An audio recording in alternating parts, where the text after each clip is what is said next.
first stanza, Cowards begin by pointing out that in tropical areas, the moment when heat is absolutely scorching. He adds how, at this moment, individuals typically retreat indoors to remove their clothes and sweat profusely owing to the extreme heat. Coward mocks individuals who ignore common sense by claiming that only fools stay outside in such intense heat. He stressed the hazard of the sun rays by referring to the ultraviolet intensity, stressing the importance of avoiding extended exposure. Howard hilariously adds that locals feel sorry for the white people who insist on staying outside, calling them nuts for braving the blazing sun rather than seeking cover. In the second stanza, Cowards begin by highlighting the reckless behavior of British and Mad Dog who venture out in the intense midday sun, contrasting it with other cultures. He mentioned that the Japanese and Chinese avoid the midday sun, while Hindus and Argentines take midday nap. They start to accept the heat. Core discussed how in the Philippines people use screen to shelter themselves from the sun's brightness, whereas in the Malay states people wear hats with shade. However, the British had refused to adopt this technique. He humorously notes that at noon, locals often feel dizziness of walking, yet the British and Mad Dog continue to be active in the scorching sun. For the third stanza, Code expressed surprise that the English can tolerate the extreme heat while yet being seen as delicate or effect.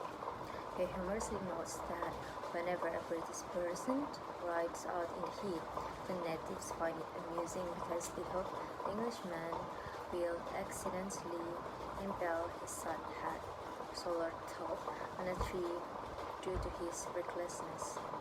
Coward criticized British colonial claims by suggesting that their behavior in tropical climate is so absurd that it brings amusement and laughter to those witnessing it. The stanza ends with a playful repetition of louder sound, which is ha ha ha ho he he, reinforcing the comedic and mocking tone of the poem. As for the fourth stanza, it begins with a humorous observation that both Mad Dog and Englishman venture out in the intense midday sun, highlighting the absurdity of their behavior.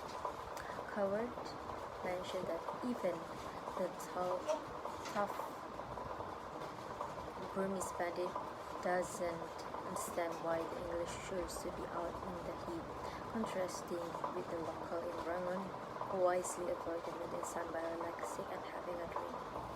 He described a jungle town where the sun intensity affects both humans and animals, which of a man and beast. Yet the British colonialists' attire only gets slightly wrinkled, a bit more cheese in the poem, emphasizing their stubbornness. Coward humorously notes the extreme reaction of people in Bangkok to the midday heat, highlighting their discomfort, while contrasting it with the British and Mad Dog who continue to be active in the sun. For the last stanza, Coward humorously reiterates that both British colonizers and Mad Dogs venture out in the intense midday sun, emphasizing the absurdity of their behavior. He mentioned that even the smallest rabbit, Malay rabbit, disapprove of this habit, portraying this as foolish.